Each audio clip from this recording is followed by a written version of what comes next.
Welcome back to Deck Officer Training. In this video, we will be covering the COLREGs in audiobook form. Part A. General. Rule 1. Application. A. These rules shall apply to all vessels upon the high seas, and in all waters connected therewith, navigable by seagoing vessels. B. Nothing in these rules shall interfere with the operation of special rules made by an appropriate authority for roadsteads, harbors, rivers, lakes, or inland waterways connected with the high seas and navigable by seagoing vessels. Such special rules shall conform as closely as possible to these rules. C.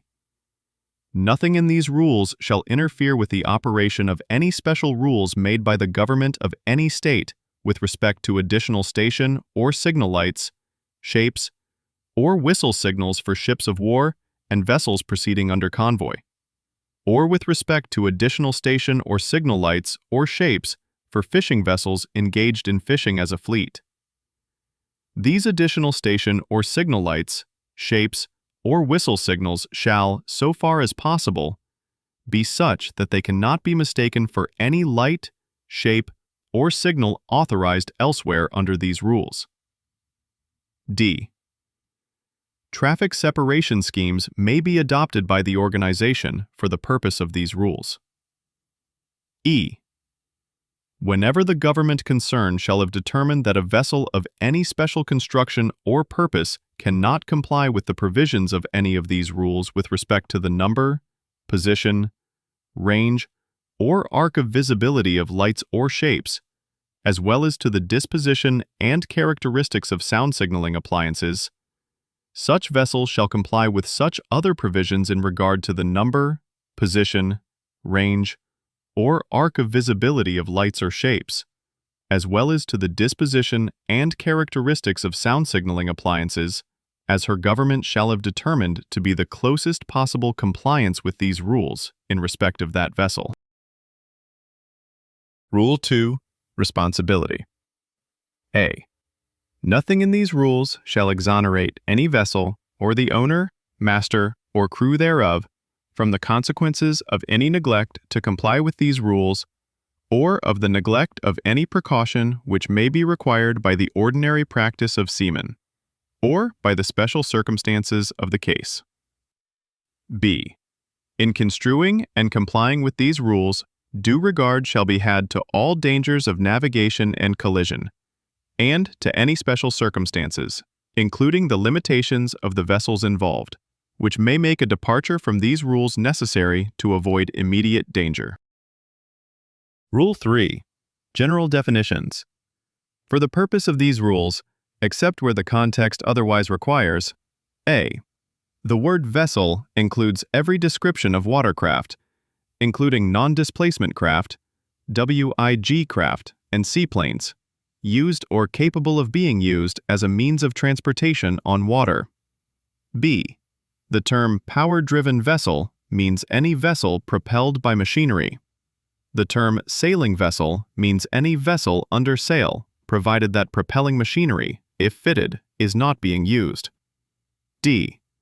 The term vessel engaged in fishing means any vessel fishing with nets, lines, trawls, or other fishing apparatus which restrict maneuverability, but does not include a vessel fishing with trolling lines or other fishing apparatus which do not restrict maneuverability. E. The word seaplane includes any aircraft designed to maneuver on the water. The term vessel not under command means a vessel which, through some exceptional circumstance, is unable to maneuver as required by these rules, and is therefore unable to keep out of the way of another vessel. G. The term vessel restricted in her ability to maneuver means a vessel which, from the nature of her work, is restricted in her ability to maneuver as required by these rules, and is therefore unable to keep out of the way of another vessel. The term vessels restricted in their ability to maneuver shall include, but not be limited to, I. A vessel engaged in laying, servicing, or picking up a navigation mark, submarine cable, or pipeline. 2. A vessel engaged in dredging, surveying, or underwater operations. 3. A vessel engaged in replenishment or transferring persons, provisions, or cargo while underway. 4. A vessel engaged in the launching or recovery of aircraft. V. A vessel engaged in mine clearance operations. 6. A vessel engaged in a towing operation such as severely restricts the towing vessel and her tow in their ability to deviate from their course. The term vessel constrained by her draft means a power-driven vessel which, because of her draft in relation to the available depth and width of navigable water, is severely restricted in her ability to deviate from the course she is following. I. The word underway means that a vessel is not at anchor or made fast to the shore or aground. J. The words length and breadth of a vessel mean her length overall and greatest breadth. K. Vessels shall be deemed to be in sight of one another only when one can be observed visually from the other. L. The term restricted visibility means any condition in which visibility is restricted by fog, mist, falling snow, heavy rainstorms, sandstorms, or any other similar causes. The term wing-in-ground WIG craft means a multimodal craft which, in its main operational mode, flies in close proximity to the surface by utilizing surface effect action. Part B. Steering and Sailing Rules. Section 1. Conduct of vessels in any condition of visibility. Rule 4. Application. Rules in this section apply in any condition of visibility. Rule 5. Lookout. Every vessel shall at all times maintain a proper lookout, by sight and hearing, as well as by all available means appropriate in the prevailing circumstances and conditions, so as to make a full appraisal of the situation and of the risk of collision. Rule 6. Safe speed. Every vessel shall at all times proceed at a safe speed so that she can take proper and effective action to avoid collision and be stopped within a distance appropriate to the prevailing circumstances and conditions. In determining a safe speed, the following factors shall be among those taken into account. A. By all vessels. I. The state of visibility. 2. The traffic density, including concentrations of fishing vessels or any other vessels. 3. The maneuverability of the vessel with special reference to stopping distance and turning ability in the prevailing conditions. 4. At night, the presence of background light such as from shore lights or from backscatter of her own lights. 5. The state of wind, sea, and current, and the proximity of navigational hazards. VIX. The draft in relation to the available depth of water. B. Additionally, by vessels with operational radar. I. The characteristics, efficiency, and limitations of the radar equipment. 2. Any constraints imposed by the radar range scale in use. 3.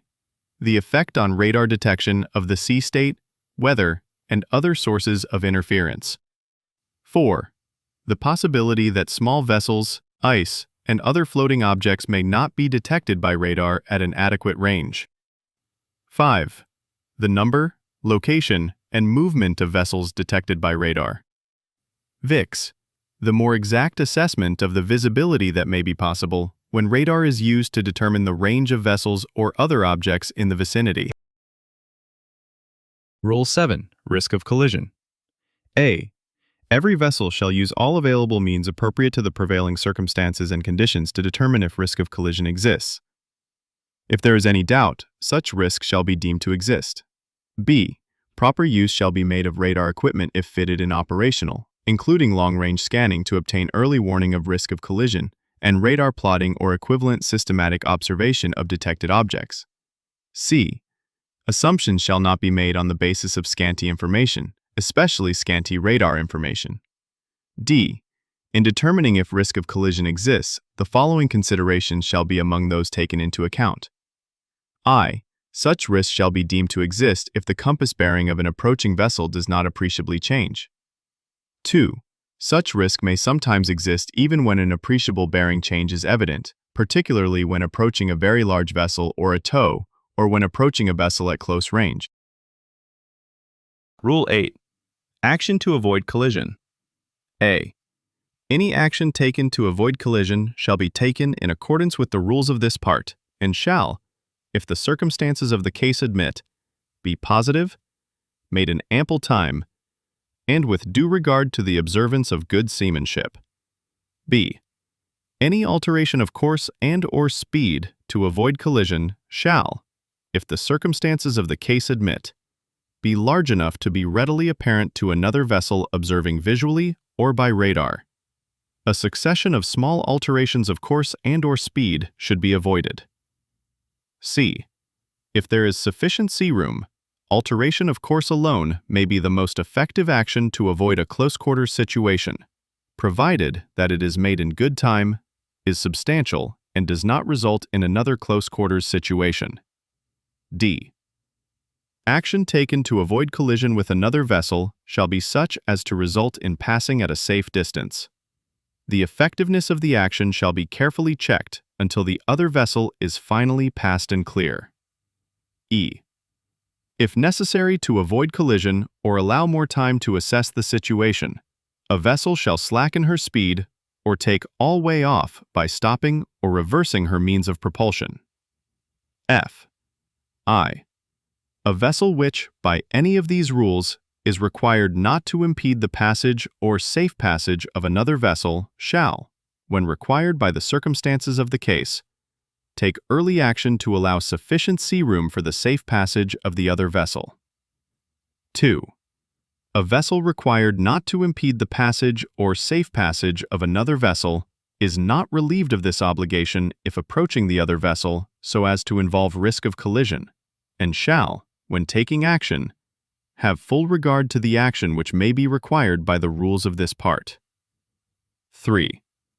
A vessel the passage of which is not to be impeded remains fully obliged to comply with the rules of this part when the two vessels are approaching one another so as to involve risk of collision. Rule 9. Narrow channels. A. A vessel proceeding along the course of a narrow channel or fairway shall keep as near to the outer limit of the channel or fairway which lies on her starboard side as is safe and practicable. B. A vessel of less than 20 meters in length, or a sailing vessel, shall not impede the passage of a vessel which can safely navigate only within a narrow channel or fairway. C.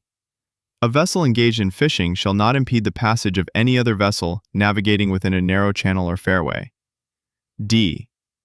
A vessel shall not cross a narrow channel or fairway if such crossing impedes the passage of a vessel which can safely navigate only within such channel or fairway.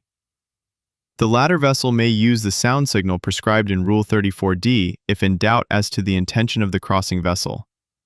E. In a narrow channel or fairway, when overtaking can take place only if the vessel to be overtaken has to take action to permit safe passing, the vessel intending to overtake shall indicate her intention by sounding the appropriate signal prescribed in Rule 34CI. The vessel to be overtaken shall, if in agreement, sound the appropriate signal prescribed in Rule 34C2 and take steps to permit safe passing. If in doubt, she may sound the signals prescribed in Rule 34D. 2. This rule does not relieve the overtaking vessel of her obligation under Rule 13. F. A vessel nearing a bend or an area of a narrow channel or fairway where other vessels may be obscured by an intervening obstruction shall navigate with particular alertness and caution and shall sound the appropriate signal prescribed in Rule 34E. G. Any vessel shall, if the circumstances of the case admit, avoid anchoring in a narrow channel. Rule 10. Traffic separation schemes. A. This rule applies to traffic separation schemes adopted by the organization and does not relieve any vessel of her obligation under any other rule. B. A vessel using a traffic separation scheme shall 1. Proceed in the appropriate traffic lane in the general direction of traffic flow for that lane. 2. So far as practicable, keep clear of a traffic separation line or separation zone. 3. normally join or leave a traffic lane at the termination of the lane, but when joining or leaving from either side, shall do so at as small an angle to the general direction of traffic flow as practicable. C. A vessel shall, so far as practicable, avoid crossing traffic lanes, but if obliged to do so, shall cross on a heading as nearly as practicable at right angles to the general direction of traffic flow. D. 1. A vessel shall not use an inshore traffic zone when she can safely use the appropriate traffic lane within the adjacent traffic separation scheme. However, vessels of less than 20 meters in length, sailing vessels, and vessels engaged in fishing may use the inshore traffic zone. 2. Notwithstanding subparagraph D1, a vessel may use an inshore traffic zone when en route to or from a port, offshore installation or structure, pilot station, or any other place situated within the inshore traffic zone, or to avoid immediate danger. E. A vessel other than a crossing vessel or a vessel joining or leaving a lane shall not normally enter a separation zone or cross a separation line except 1. In cases of emergency to avoid immediate danger. 2. To engage in fishing within a separation zone. F. A vessel navigating in areas near the terminations of traffic separation schemes shall do so with particular caution. G. A vessel shall, so far as practicable, avoid anchoring in a traffic separation scheme or in areas near its terminations. H. A vessel not using a traffic separation scheme shall avoid it by as wide a margin as is practicable. I. A vessel engaged in fishing shall not impede the passage of any vessel following a traffic lane. J. A vessel of less than 20 meters in length, or a sailing vessel, shall not impede the safe passage of a power-driven vessel following a traffic lane. K. A vessel restricted in her ability to maneuver when engaged in an operation for the maintenance of safety of navigation in a traffic separation scheme is exempted from complying with this rule to the extent necessary to carry out the operation. L. A vessel restricted in her ability to maneuver when engaged in an operation for the laying, servicing, or picking up of a submarine cable within a traffic separation scheme is exempted from complying with this rule to the extent necessary to carry out the operation. Section 2. Conduct of vessels in sight of one another. Rule 11. Application. Rules in this section apply to vessels in sight of one another. Rule 12. Sailing vessels. A. When two sailing vessels are approaching one another so as to involve risk of collision, one of them shall keep out of the way of the other as follows. I. When each has the wind on a different side, the vessel which has the wind on the port side shall keep out of the way of the other. 2. When both have the wind on the same side, the vessel which is to windward shall keep out of the way of the vessel which is to leeward. 3. If a vessel with the wind on the port side sees a vessel to windward and cannot determine with certainty whether the other vessel has the wind on the port or on the starboard side, she shall keep out of the way of the other. B. For the purposes of this rule, the windward side shall be deemed to be the side opposite to that on which the mainsail is carried, or, in the case of a square-rigged vessel, the side opposite to that on which the largest fore and aft sail is carried. Rule 13. Overtaking. A. Notwithstanding anything contained in the rules of Part B, Sections 1 and 2, any vessel overtaking any other shall keep out of the way of the vessel being overtaken. B. A vessel shall be deemed to be overtaking when coming up with another vessel from a direction more than 22.5 degrees abaft her beam, that is, in such a position with reference to the vessel she is overtaking, that at night she would be able to see only the stern light of that vessel, but neither of her side lights. C. When a vessel is in any doubt as to whether she is overtaking another, she shall assume that this is the case and act accordingly. D. Any subsequent alteration of the bearing between the two vessels shall not make the overtaking vessel a crossing vessel within the meaning of these rules or relieve her of the duty of keeping clear of the overtaken vessel until she is finally passed and clear. Rule 14. Head-on situation. A. When two power-driven vessels are meeting on reciprocal or nearly reciprocal courses so as to involve risk of collision, each shall alter her course to starboard so that each shall pass on the port side of the other. B. Such a situation shall be deemed to exist when a vessel sees the other ahead or nearly ahead, and by night she would see the masthead lights of the other in a line or nearly in a line, and or both side lights, and by day she observes the corresponding aspect of the other vessel. When a vessel is in any doubt as to whether such a situation exists, she shall assume that it does exist and act accordingly. Rule 15. Crossing situation. When two power-driven vessels are crossing so as to involve risk of collision, the vessel which has the other on her own starboard side shall keep out of the way and shall, if the circumstances of the case admit, avoid crossing ahead of the other vessel. Rule 16. Action by give-way vessel. Every vessel which is directed to keep out of the way of another vessel shall, so far as possible, take early and substantial action to keep well clear. Rule 17. Action by stand-on vessel A, E. Where one of two vessels is to keep out of the way, the other shall keep her course and speed. 2. The latter vessel may, however, take action to avoid collision by her maneuver alone as soon as it becomes apparent to her that the vessel required to keep out of the way is not taking appropriate action in compliance with these rules. B. When, from any cause, the vessel required to keep her course and speed finds herself so close that collision cannot be avoided by the action of the give-way vessel alone, she shall take such action as will best aid to avoid collision. C. A power-driven vessel which takes action in a crossing situation in accordance with subparagraph A2 of this rule to avoid collision with another power-driven vessel shall, if the circumstances of the case admit, not alter course to port for a vessel on her own port side. D. This rule does not relieve the give-way vessel of her obligation to keep out of the way. Rule 18. Responsibilities between vessels.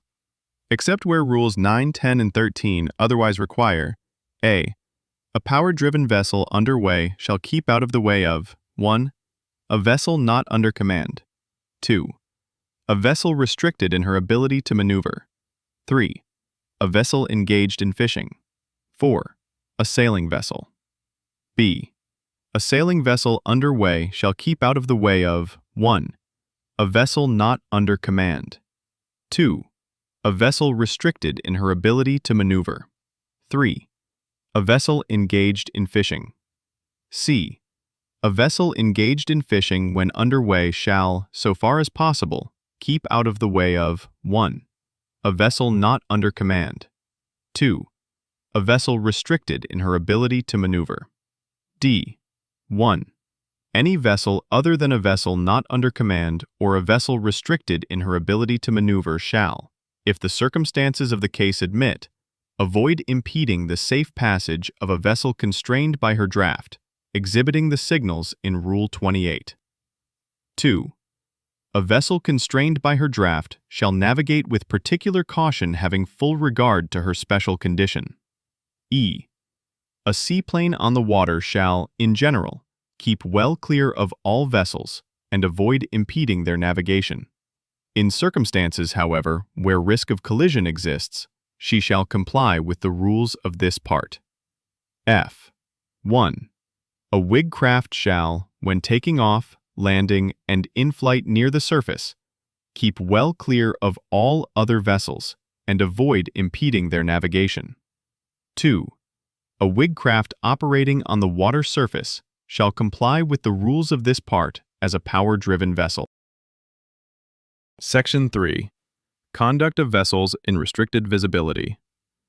Rule 19. Conduct of vessels in restricted visibility. A.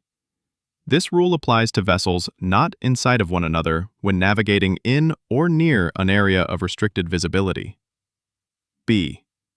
Every vessel shall proceed at a safe speed adapted to the prevailing circumstances and conditions of restricted visibility. A power-driven vessel shall have her engines ready for immediate maneuver. C. every vessel shall have due regard to the prevailing circumstances and conditions of restricted visibility, when complying with the rules of Section 1 of this part. D. A vessel which detects by radar alone the presence of another vessel shall determine if a close-quarters situation is developing and/or risk of collision exists. If so, she shall take avoiding action in ample time, provided that when such action consists of an alteration of course, so far as possible, the following shall be avoided. 1. An alteration of course to port for a vessel forward of the beam, other than for a vessel being overtaken. 2. An alteration of course towards a vessel abeam or abaft the beam. E. Except where it has been determined that a risk of collision does not exist, every vessel which hears apparently forward of her beam the fog signal of another vessel, or which cannot avoid a close-quarters situation with another vessel forward of her beam, shall reduce her speed to the minimum at which she can be kept on her course. She shall, if necessary, take all her way off, and in any event, navigate with extreme caution until danger of collision is over. Part C. Lights and Shapes. Rule 20. Application A. Rules in this part shall be complied with in all weathers. B.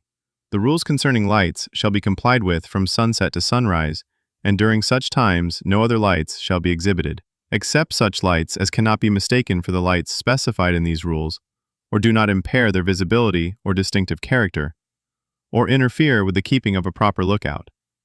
C. The lights prescribed by these rules shall, if carried, also be exhibited from sunrise to sunset in restricted visibility, and may be exhibited in all other circumstances when it is deemed necessary. D. The rules concerning shapes shall be complied with by day. E. The lights and shapes specified in these rules shall comply with the provisions of Annex 1 to these regulations. Rule 21. Definitions. A. Masthead light means a white light placed over the fore and aft center line of the vessel, showing an unbroken light over an arc of the horizon of 225 degrees and so fixed as to show the light from right ahead to 22.5 degrees abaft the beam on either side of the vessel. B. Side lights means a green light on the starboard side and a red light on the port side, each showing an unbroken light over an arc of the horizon of 112.5 degrees and so fixed as to show the light from the right ahead to 22.5 degrees abaft the beam on its respective side. In a vessel of less than 20 meters in length, the side lights may be combined in one lantern carried on the fore and aft center line of the vessel. C. Stern light means a white light placed as nearly as practicable at the stern, showing an unbroken light over an arc of the horizon of 135 degrees and so fixed as to show the light 67.5 degrees from right aft on each side of the vessel. D.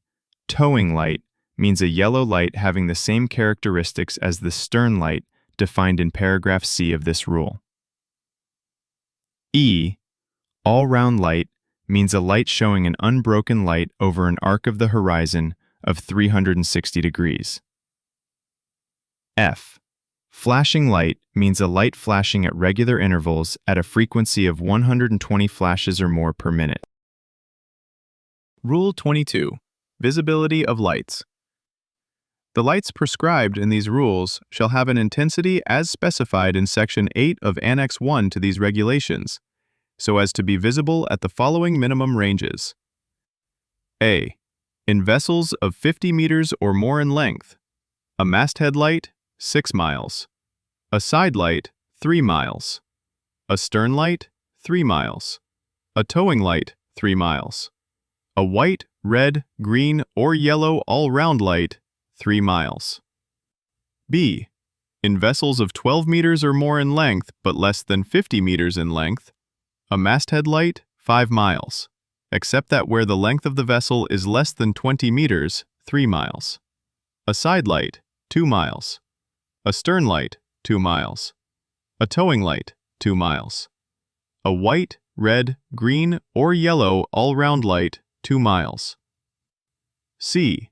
In vessels of less than 12 meters in length, a masthead light, 2 miles. A side light, 1 mile. A stern light, 2 miles. A towing light, 2 miles.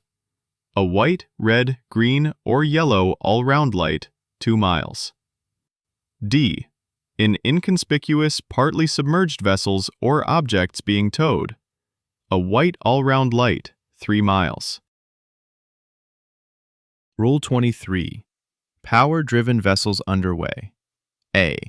A power-driven vessel underway shall exhibit 1. A masthead light forward, 2.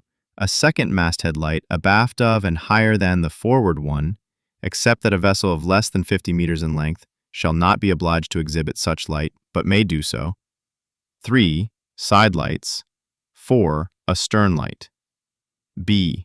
An air-cushioned vessel when operating in the non-displacement mode shall, in addition to the lights prescribed in paragraph A of this rule, exhibit an all-round flashing yellow light. C. A wig craft only when taking off, landing, and in flight near the surface shall, in addition to the lights prescribed in paragraph A of this rule, exhibit a high-intensity all-round flashing red light. D. 1. A power-driven vessel of less than 12 meters in length may, in lieu of the lights prescribed in paragraph A of this rule, exhibit an all-round white light and side lights. 2. A power-driven vessel of less than 7 meters in length, whose maximum speed does not exceed 7 knots, may, in lieu of the lights prescribed in paragraph A of this rule, exhibit an all-round white light and shall, if practicable, also exhibit side lights. 3. The masthead light, or all-round white light, on a power-driven vessel of less than 12 meters in length, may be displaced from the fore and aft centerline of the vessel if centerline fitting is not practicable, provided that the side lights are combined in one lantern, which shall be carried on the fore and aft centerline of the vessel, or located as nearly as practicable in the same fore and aft line as the masthead light or the all-round white light. Rule 24. Towing and pushing. A. A power-driven vessel when towing shall exhibit I. Instead of the light prescribed in Rule 23, A1 or A2, 2 masthead lights in a vertical line. When the length of the tow, measuring from the stern of the towing vessel to the after end of the tow, exceeds 200 meters, 3 such lights in a vertical line. 2. Side lights. 3. A stern light. 4. A towing light in a vertical line above the stern light. 5. When the length of the tow exceeds 200 meters, a diamond shape where it can best be seen. B. When a pushing vessel and a vessel being pushed ahead are rigidly connected in a composite unit, they shall be regarded as a power-driven vessel and exhibit the lights prescribed in Rule 23. C. A power-driven vessel when pushing ahead or towing alongside, except in the case of a composite unit, shall exhibit I. Instead of the light prescribed in Rule 20 vertical line, 2. Side lights. 3. A stern light. D. A power-driven vessel to which paragraph A or C of this rule applies shall also comply with Rule 23A, 2. E. A vessel or object being towed, other than those mentioned in paragraph G of this rule, shall exhibit I. Side lights.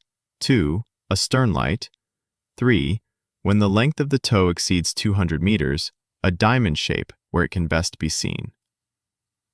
F. Provided that any number of vessels being towed alongside or pushed in a group shall be lighted as one vessel. 1. A vessel being pushed ahead, not being part of a composite unit, shall exhibit at the forward end side lights. 2. A vessel being towed alongside shall exhibit a stern light and, at the forward end, side lights. G. An inconspicuous, partly submerged vessel or object, or combination of such vessels or objects being towed, shall exhibit 1.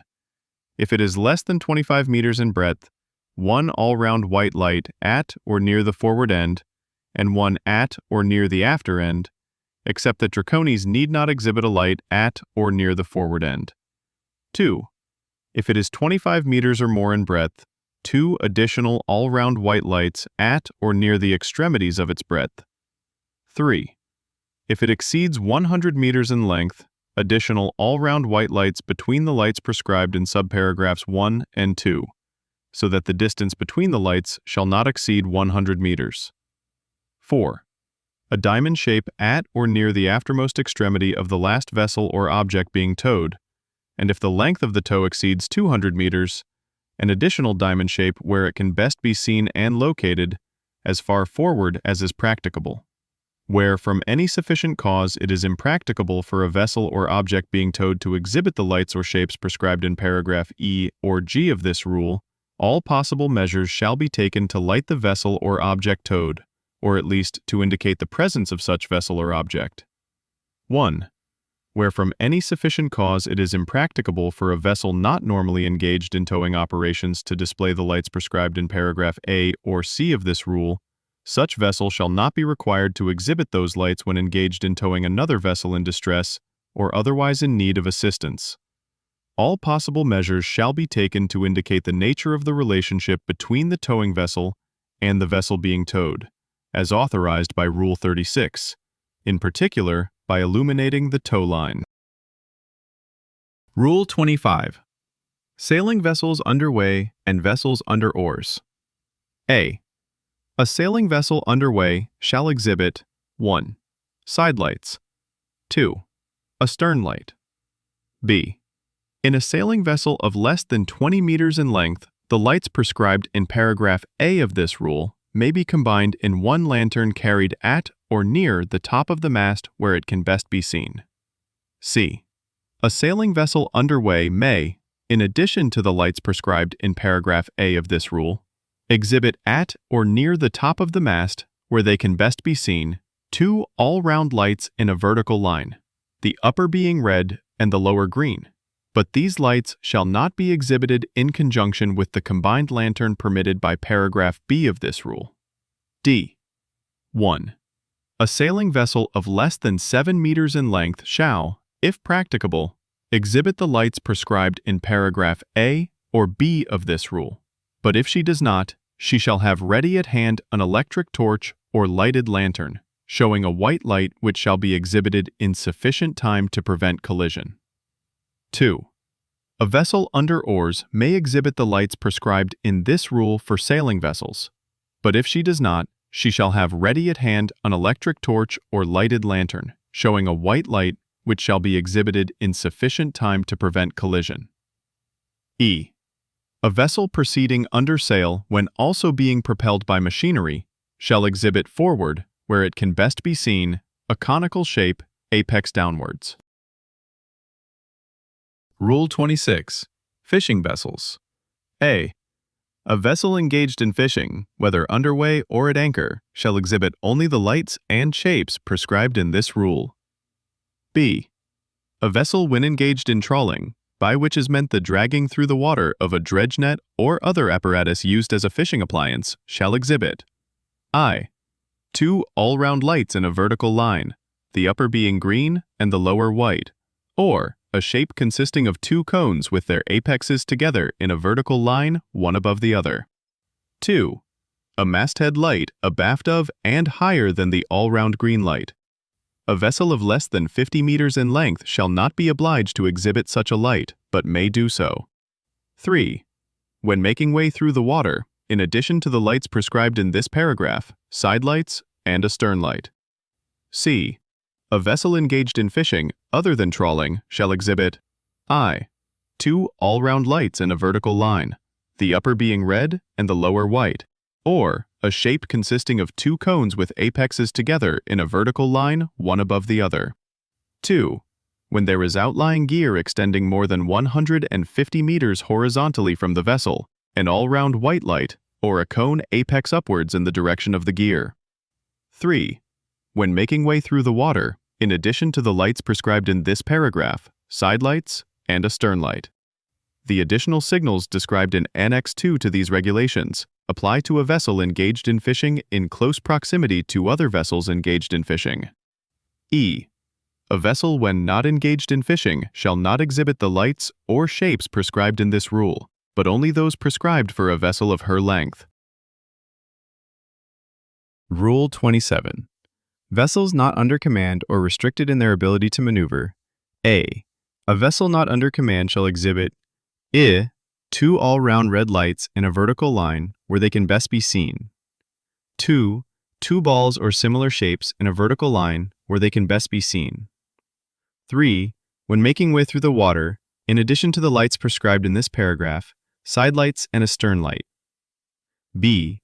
A vessel restricted in her ability to maneuver, except a vessel engaged in mine clearance operations, shall exhibit 3 all-round lights in a vertical line where they can best be seen. The highest and lowest of these lights shall be red, and the middle light shall be white. 2. 3 shapes in a vertical line where they can best be seen. The highest and lowest of these shapes shall be balls, and the middle one a diamond. When making way through the water, a masthead light or lights, side lights, and a stern light, in addition to the lights prescribed in subparagraph A. 4. When at anchor, in addition to the lights or shapes prescribed in subparagraphs A and 2, the light, lights, or shape prescribed in Rule 30. C. A power-driven vessel engaged in a towing operation such as severely restricts the towing vessel and her tow in their ability to deviate from their course, shall, in addition to the lights or shapes prescribed in Rule 24A, exhibit the lights or shapes prescribed in subparagraphs BI and B2 of this rule. D. A vessel engaged in dredging or underwater operations, when restricted in her ability to maneuver, shall exhibit the lights and shapes prescribed in subparagraphs B, 2, and 3 of this rule, and shall in addition, when an obstruction exists, exhibit 1. 2 all-round red lights or 2 balls in a vertical line to indicate the side on which the obstruction exists. 2 all-round green lights or 2 diamonds in a vertical line to indicate the side on which another vessel may pass. 3. When at anchor, the lights or shapes prescribed in this paragraph instead of the lights or shape prescribed in Rule 30. E. Whenever the size of a vessel engaged in diving operations makes it impracticable to exhibit all lights and shapes prescribed in paragraph D of this rule, the following shall be exhibited. 1. 3 all-round lights in a vertical line where they can best be seen. The highest and lowest of these lights shall be red, and the middle light shall be white. 2. A rigid replica of the International Code Flag A, not less than 1 meter in height. Measures shall be taken to ensure its all-round visibility. F. A vessel engaged in mine clearance operations shall, in addition to the lights prescribed for a power-driven vessel in Rule 23, or to the lights or shape prescribed for a vessel at anchor in Rule 30, as appropriate, exhibit 3 all-round green lights or 3 balls. One of these lights or shapes shall be exhibited near the foremast head and one at each end of the foreyard. These lights or shapes indicate that it is dangerous for another vessel to approach within 1,000 meters of the mine clearance vessel. G. Vessels of less than 12 meters in length, except those engaged in diving operations, shall not be required to exhibit the lights and shapes prescribed in this rule. H. The signals prescribed in this rule are not signals of vessels in distress and requiring assistance. Such signals are contained in Annex 4 to these regulations. Rule 28. Vessels constrained by their draft. A vessel constrained by her draft may, in addition to the lights prescribed for power-driven vessels in Rule 23, exhibit where they can best be seen 3 all-round red lights in a vertical line, or a cylinder. Rule 29. Pilot vessels. A. A vessel engaged on pilotage duty shall exhibit I. At or near the masthead, 2 all-round lights in a vertical line, the upper being white and the lower red. 2. When underway, in addition, side lights and a stern light. 3. When at anchor, in addition to the lights prescribed in subparagraph I, the light, lights, or shape prescribed in Rule 30 for vessels at anchor. B. A pilot vessel, when not engaged on pilotage duty, shall exhibit the lights or shapes prescribed for a similar vessel of her length. Rule 30. Anchored vessels and vessels aground. A. A vessel at anchor shall exhibit where it can best be seen. In the forepart, an all-round white light or 1 ball. 2. At or near the stern, and at a lower level than the light prescribed in subparagraph I, an all-round white light. B. A vessel of less than 50 meters in length may exhibit an all-round white light where it can best be seen, instead of the lights prescribed in paragraph A of this rule. C. A vessel at anchor may, and a vessel of 100 meters and more in length shall, also use the available working or equivalent lights to illuminate her decks. D. A vessel aground shall exhibit the lights prescribed in paragraph A or B of this rule, and, in addition, where they can best be seen, 2 all-round red lights in a vertical line. 2. 3 balls in a vertical line. E. A vessel of less than 7 meters in length, when at anchor, not in or near a narrow channel, fairway, or anchorage, or where other vessels normally navigate, shall not be required to exhibit the lights or shape prescribed in paragraphs A and B of this rule. F. A vessel of less than 12 meters in length, when aground, shall not be required to exhibit the lights or shapes prescribed in subparagraphs D, and 2 of this rule. Rule 31. Seaplanes. Where it is impracticable for a seaplane or a wig craft to exhibit lights and shapes of the characteristics or in the positions prescribed in the rules of this part, she shall exhibit lights and shapes as closely similar in characteristics and position as is possible. Part D. Sound and light signals. Rule 32. Definitions. A. The word whistle means any sound signaling appliance capable of producing the prescribed blasts and which complies with the specifications in Annex 3 to these regulations. B. The term short blast means a blast of about 1 second's duration. C. The term prolonged blast means a blast of from 4 to 6 seconds duration. Rule 33. Equipment for sound signals. A. A vessel of 12 meters or more in length shall be provided with a whistle. A vessel of 20 meters or more in length shall be provided with a bell in addition to a whistle. And a vessel of 100 meters or more in length shall, in addition, be provided with a gong, the tone and sound of which cannot be confused with that of the bell. The whistle, bell, and gong shall comply with the specifications in Annex 3 to these regulations. The bell or gong, or both, may be replaced by other equipment having the same respective sound characteristics, provided that manual sounding of the prescribed signals shall always be possible. B. A vessel of less than 12 meters in length shall not be obliged to carry the sound signaling appliances prescribed in paragraph A of this rule, but if she does not, she shall be provided with some other means of making an efficient sound signal. Rule 34. Maneuvering and warning signals. A. When vessels are in sight of one another, a power-driven vessel underway, when maneuvering as authorized or required by these rules, shall indicate that maneuver by the following signals on her whistle. 1 short blast to mean, I am altering my course to starboard. 2 short blasts to mean, I am altering my course to port. 3 short blasts to mean, I am operating astern propulsion. B.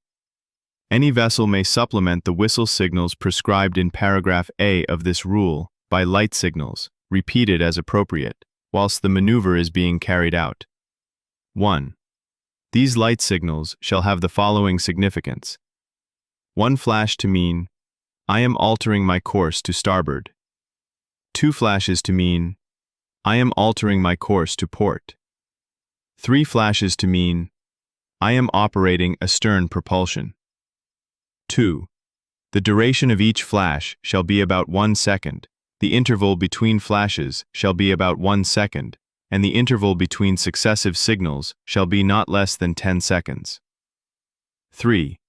The light used for this signal shall, if fitted, be an all-round white light, visible at a minimum range of 5 miles, and shall comply with the provisions of Annex 1 to these regulations.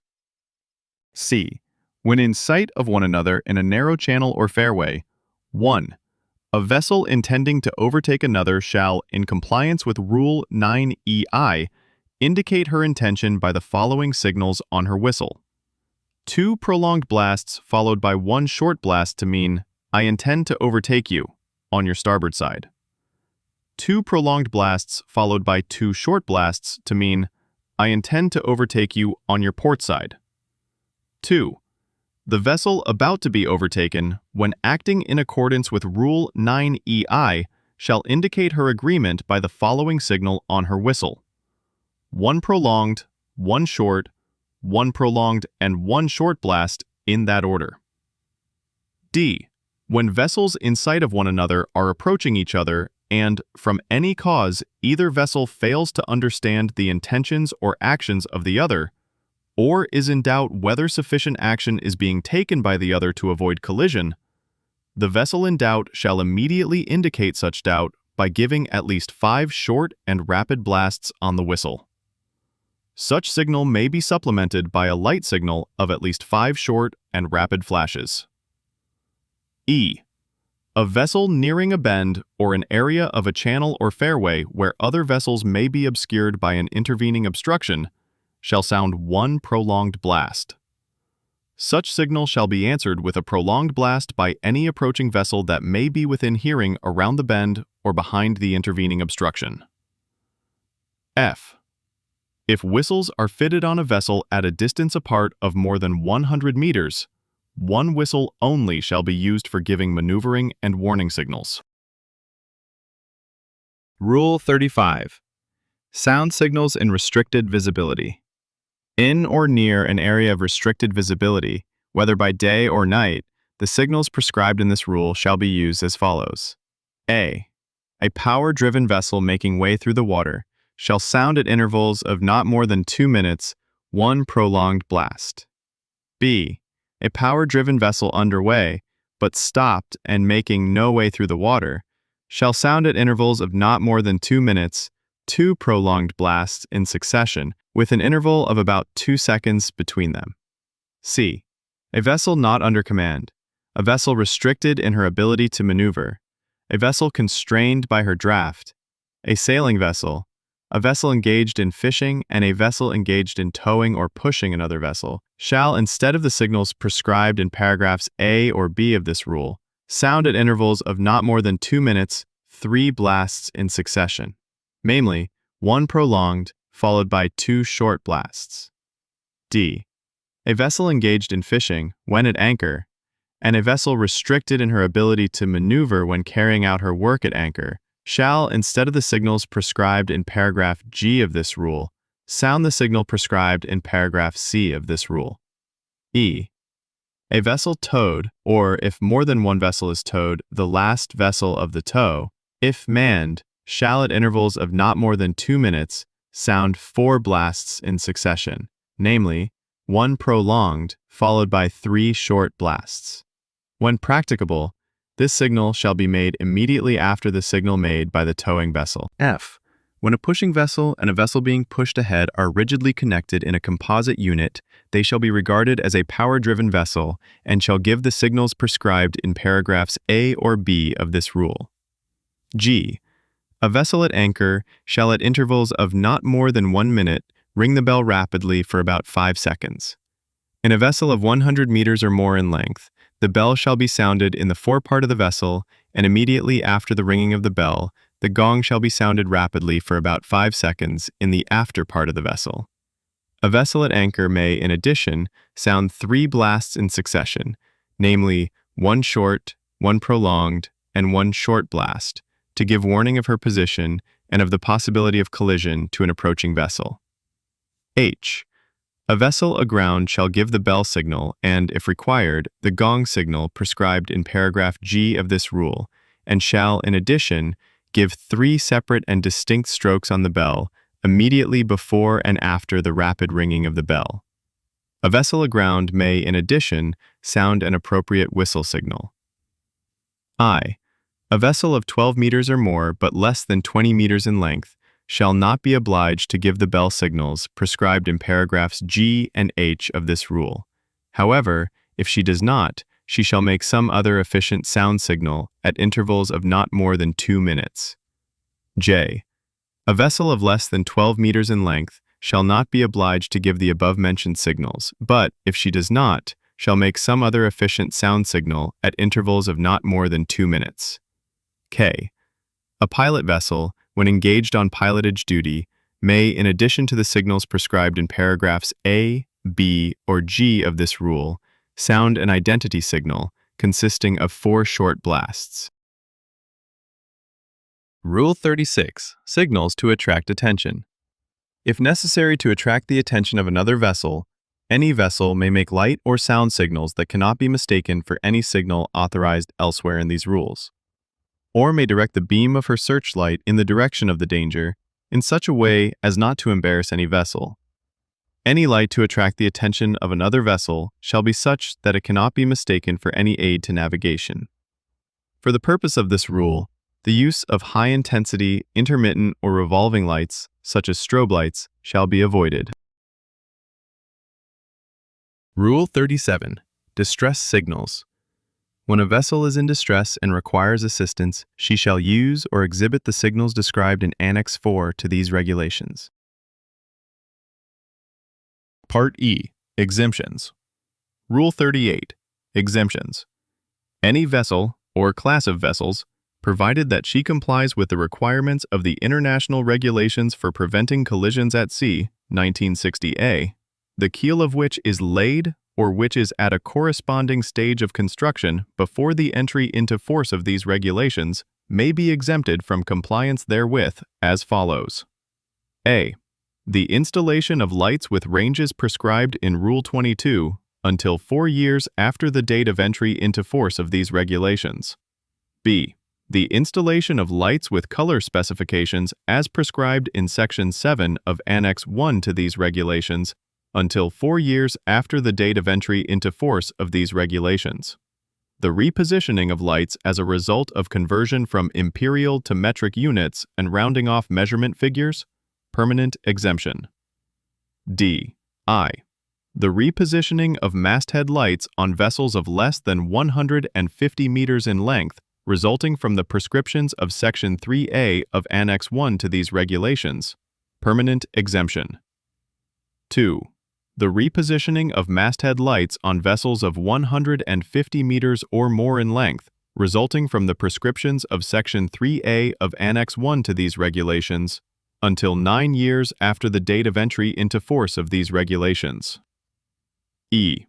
The repositioning of masthead lights resulting from the prescriptions of Section 2B of Annex 1 to these regulations, until 9 years after the date of entry into force of these regulations. F. The repositioning of side lights resulting from the prescriptions of Sections 2G and 3B of Annex 1 to these regulations, until 9 years after the date of entry into force of these regulations. G. The requirements for sound signal appliances prescribed in Annex 3 to these regulations until 9 years after the date of entry into force of these regulations. The repositioning of all-round lights resulting from the prescription of Section 9B of Annex 1 to these regulations, permanent exemption. Annex 2. Additional signals for fishing vessels fishing in close proximity. 1. General. The lights mentioned herein shall, if exhibited in pursuance of Rule 26D, be placed where they can best be seen. They shall be at least 0.9 meter apart, but at a lower level than lights prescribed in Rule 26B, I, and C, I. The lights shall be visible all round the horizon, at a distance of at least 1 mile, but at a lesser distance than the lights prescribed by these rules for fishing vessels. 2. Signals for trawlers. A. Vessels of 20 meters or more in length, when engaged in trawling, whether using demersal or pelagic gear, shall exhibit 1. When shooting their nets, 2 white lights in a vertical line. 2. When hauling their nets, 1 white light over 1 red light in a vertical line. 3. When the net has come fast upon an obstruction, 2 red lights in a vertical line. B. Each vessel of 20 meters or more in length, engaged in pair trawling, shall exhibit 1. By night, a searchlight directed forward, and in the direction of the other vessel of the pair. 2. When shooting or hauling their nets, or when the nets have come fast upon an obstruction, the lights prescribed in 2a, above. C. A vessel of less than 20 meters in length, engaged in trawling, whether using demersal or pelagic gear, or engaged in pair trawling, may exhibit the lights prescribed in paragraphs A or B of this section, as appropriate. 3. Signals for purse seiners. Vessels engaged in fishing with purse seine gear may exhibit 2 yellow lights in a vertical line. These lights shall flash alternately every second, and with equal light and occultation duration. These lights may be exhibited only when the vessel is hampered by its fishing gear. Annex 4 Distress Signals 1. The following signals, used or exhibited either together or separately, indicate distress and need of assistance. A. A gun or other explosive signal fired at intervals of about a minute. B. A continuous sounding with any fog signaling apparatus. C. Rockets or shells, throwing red stars fired one at a time at short intervals. D. A signal made by radiotelegraphy or by any other signaling method consisting of the group VOS in the Morse code. E. A signal sent by radiotelephony consisting of the spoken word Mayday. F. The international code signal of distress indicated by NC. G. A signal consisting of a square flag having above or below it a ball, anything resembling a ball. H. Flames on the vessel, as from a burning tar barrel, oil barrel, etc. I. A rocket parachute flare, or a hand flare showing a red light. J. A smoke signal giving off orange-colored smoke. K. Slowly and repeatedly raising and lowering arms outstretched to each side. L. The radiotelegraph alarm signal. M. The radiotelephone alarm signal. N. Signals transmitted by emergency position indicating radio beacons. O. Approved signals transmitted by radio communication systems, including survival craft radar transponders. 2. The use or exhibition of any of the foregoing signals except for the purpose of indicating distress and need of assistance, and the use of other signals, which may be confused with any of the above signals, is prohibited. 3. Attention is drawn to the relevant sections of the International Code of Signals, the Merchant Ship Search and Rescue Manual, and the following signals. A. A piece of orange-colored canvas with either a black square and circle or other appropriate symbol for identification from the air. B. A die marker. Thank you for watching. Don't forget to subscribe and check out some of our other videos here.